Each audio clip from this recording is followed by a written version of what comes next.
So most women don't realize this. Anxiety is not caused by what's happening around you. It's caused by what your mind does to you when things are uncertain. If you don't learn to control that internal loop, you will keep living in reaction mode, tense, overwhelmed, exhausted, always waiting for the next things to go wrong. These 8 behaviors will help you create the mental clarity, the emotional stability, and internal calm in your body that you've been begging for. So the number 1 is confusing your thoughts with facts. Anxiety loves to convince you that every thought is a warning, a prediction, a truth, but your mind is not giving you fact, it's giving you interpretation. So most anxious women don't struggle because life is dangerous. They struggle because their brain announces danger even when nothing is happening. So here's the trick that can change absolutely everything. Instead of saying, I feel anxious, something must be wrong, just say when you talk to yourself, I feel anxious. My brain is predicting something. This one shift creates a tiny distance between you and the feeling, and that distance is where calm begins. When you stop believing every thought your brain produces, anxiety loses its authority over you. The number 2 is resisting the feeling instead of allowing it. Let me explain. So anxiety gets stronger the more you fight it. When your heart starts racing and your breath gets really tight, your instinct is to push the feeling away. But resistance is fuel to anxiety. So when you say, this shouldn't be happening, your body hears danger and going to react. When you say, this is anxiety, not reality, your body hears safety. So try to do this instead. Let the feeling rise. Let it peak and let it pass. If you don't have to enjoy it, you just have to stop wrestling with it. So your nervous system calms down the moment it realizes you're not trying to escape the experience or somewhere you are in danger. For my own experience, when I feel very anxious, I try to get some fresh air. I go for a walk, I go for a swim. I just try to get this air circulating, and it does help me to calm down and say, actually, the situation is not so bad. The number 3 is looping the worst case scenario. Who hasn't done it? It's same here. An anxious mind doesn't look for what's true. It looks for what's threatening. And this is why you replay conversation in your mind, why you imagine future problems that haven't happened yet, okay?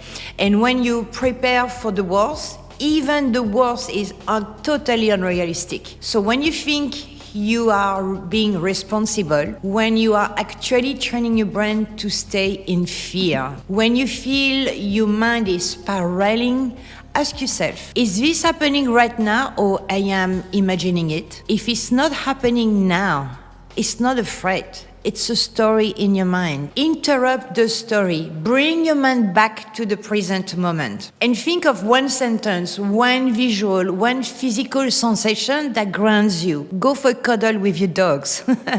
This is how you take control of the narrative instead of letting the narrative control you. The number 4 is trying to solve emotional problems with logic. So you can't think your way out of anxiety.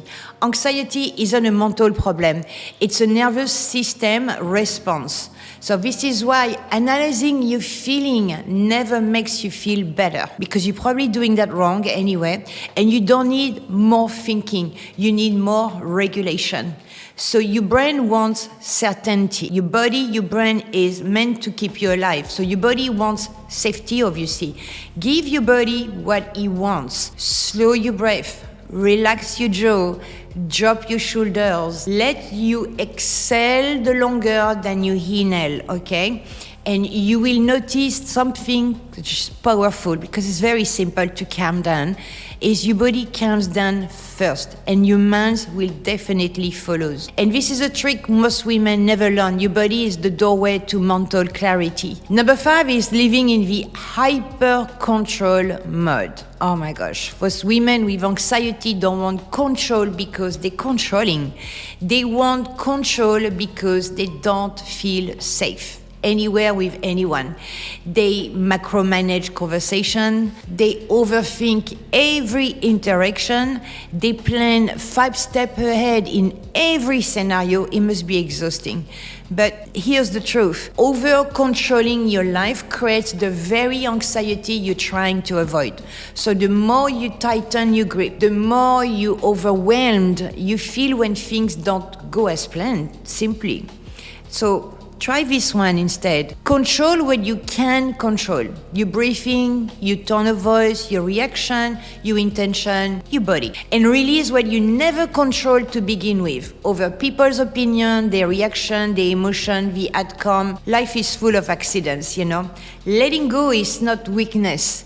It's the highest form of emotional leadership. Number 6 is treating anxiety like part of your personality. And I did that too. Anxiety is not who you are. It's a habit your mind created to keep you alert. Like any habit, it can be unlearned. It's just about training your brain. When you say, for example, I'm just an anxious person, you lock yourself already into an identity that don't serve you at all. Instead, what you could say is, I'm someone learning to regulate my mind and body. You're not broken, obviously, but what you do when you say that is you training. The more you practice calm behavior, the more your brain rewires itself to choose calm automatically. And the identity creates the behavior, but behavior also creates the identity. So please choose wisely. Well, it can help as well if you don't do maybe a lot of sport like me. You can try, but it's really hard. Even 10-15 minutes every morning if possible before the crazy day starts, to do some meditation. There are great apps now you can access from your phone. Just sit somewhere in a quiet place. You don't have to take the Buddha position. You don't have to do that. You just close your mind. You can have a meditation guidance, so someone who's talking for the meditation to guide you. And you learn a lot of breathing exercise. Yoga as well is really good for that. And then when you have a problem in your life, okay, like me 3 days ago, someone touched my scooter and I thought, and I cannot react. I cannot be like, so I just turned around, checked my scooter, checked if I was okay. And I'm like, okay, breathe. It's okay. No one got hurt. And at this moment, when I do those little breathing exercise, it does help me to be the best as I can be, especially calm and not anxious, not get the anxiety controlling me, and just said, okay, it's manageable. Every problem has a solution. The number 7 is thinking when you must feel calm before you act. So most women wait for anxiety to disappear before making a decision. Having a hard conversation, for example, starting a project, or ending something that isn't working. But calm doesn't come before action. Calm comes from action. So do the thing while you are anxious. Say the sentence while nervous. Make the move while unsure. Your body adapts to what you repeatedly do, not what you repeatedly avoid. So courage is not confidence. Courage is acting while anxious until the anxiety fades. If you have to take a big decision, for example, moving to a new country, when everything is different, the food, the language, the culture, the religion, it's okay. But you're always going to feel the anxiety and your mind going to say, what happened if? Just remove that and say, you know what? If something happened, I'm strong enough, I can fix it without having your mind getting completely crazy. The number 8 is abandoning yourself to keep the peace. So, as you know, the anxiety spikes every time you betrayed your own boundaries. When you say yes, while your body just say no. Okay, so when you tolerate disrespect from someone, because confrontation scared you, or confrontation is at the wrong moment, it's always at the wrong moment. So when you shrink yourself to avoid disappointing others, yes, you're not helping yourself, because your nervous system enters conflict into your values, and that internal conflict is anxiety. So the cure is not meditation, okay? is your self-loyalty.